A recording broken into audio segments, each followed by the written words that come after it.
Hello, if you're here for your AQA GCSE History revision on the Cold War, then you are in exactly the right place. In this explainer, we're going to break down all the key stuff you need to know about the conflict between East and West right from 1945 up to 1972. Let's get you ready for that exam. Right, here's how we're going to tackle this. We're splitting it into 3 parts, exactly like your AQA spec, to make it super clear. First the origins, then the development, and finally the transformation of the Cold War. Following this structure should make it much easier to remember the key events and why they matter. So the huge question, the one that hangs over this entire period, is how on earth did the Grand Alliance, the USA, Britain, and the Soviet Union, who fought side by side to defeat Nazi Germany, just completely fall apart so quickly? Seriously, within a year of winning the war, they went from allies to bitter rivals. It all boiled down to their completely opposite worldviews, American capitalism versus Soviet communism. And that ideological clash, that's the engine that drives the entire Cold War. Okay, let's dive into part 1, the origins.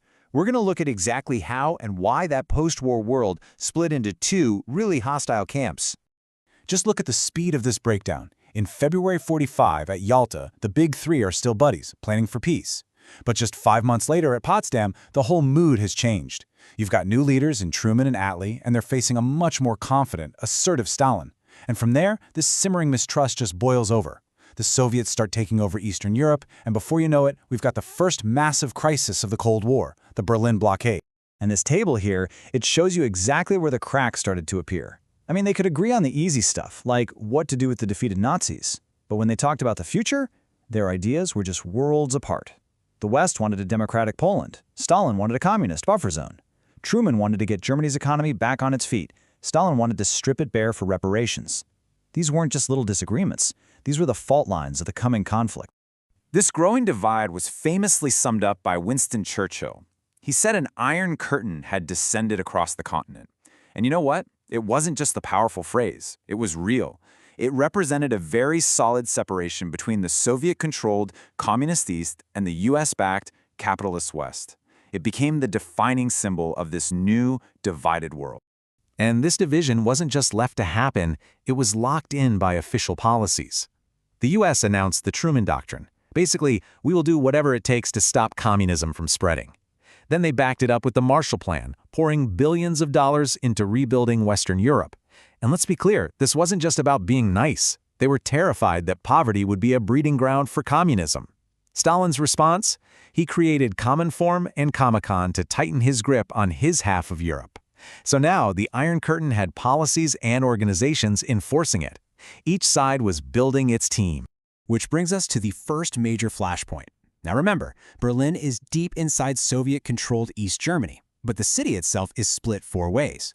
So, in 1948, Stalin takes a massive gamble. He decides to cut off all land and water access to West Berlin, trying to starve the Western powers out. His goal was to take the entire city, but he totally underestimated their resolve. The Allies hit back with the incredible Berlin airlift, flying in supplies around the clock for almost a year. It was a humiliating climb down for Stalin and a huge propaganda victory for the West. Right, let's get into part 2. This is where things really escalate. The rivalry hardens with massive military alliances, new arenas for competition like the space race, and some terrifying crises that, honestly, could have turned the Cold War hot. So after the huge shock of the Berlin blockade, the West decided to make their military cooperation official. They created NATO, the North Atlantic Treaty Organization, and its key idea was collective security. An attack on one of us is an attack on all of us. It took them a while, but in 1955, the Soviet Union responded with its own version, the Warsaw Pact, for all the Eastern Bloc countries. And just like that, Europe was officially split into 2 heavily armed military camps. This superpower rivalry also blasted off into a brand new arena, space. In 1957, the world was absolutely gobsmacked when the Soviets launched Sputnik 1, the very first artificial satellite. Now, this wasn't just a cool science experiment, it caused total panic in the USA. If they could launch a satellite, it meant it might have superior missile technology. And that fear is what really kicked the space race into high gear. And the Soviets weren't done. They scored another massive win in 1961 when cosmonaut Yuri Gagarin became the first human to ever orbit the Earth. For the Soviet leader Khrushchev, this was absolute proof that the communist system was superior, and it put immense pressure on the new American president, John F. Kennedy, to catch up. and fast. Well, the American response was the Apollo program.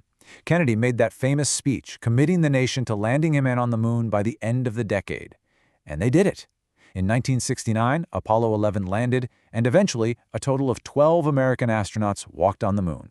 For the U.S., this was the ultimate victory in the space race, a huge display of its technological power and economic strength. But while the superpowers were looking to the stars, the reality on the ground in Europe was still incredibly brutal. After Stalin died, there was a short period of thaw, but the Hungarian uprising in 1956 showed just how limited that was. When a reformist leader, Imre Nagy, tried to bring in democracy and, this was the killer move, pull Hungary out of the Warsaw Pact, the Soviets sent the tanks into Budapest and crushed the rebellion without mercy. The message was loud and clear: nobody leaves our club. Any tiny bit of hope for better relations was then totally destroyed in 1960. They were all set for a big peace summit in Paris, but just before it started, an American U-2 spy plane was shot down deep inside the Soviet Union. At first, President Eisenhower denied it was a spy plane, but then Khrushchev just triumphantly revealed he had the pilot, Gary Powers, alive and well. The whole thing was a massive embarrassment for the U.S., and the summit collapsed before it even began. Right, on to the final part of your spec. This is where the Cold War gets to its most dangerous moment, bringing the world to the absolute edge of nuclear war. And then, surprisingly, we see a shift towards a period of easing tensions called détente. The crisis over Berlin finally boiled over in 1961.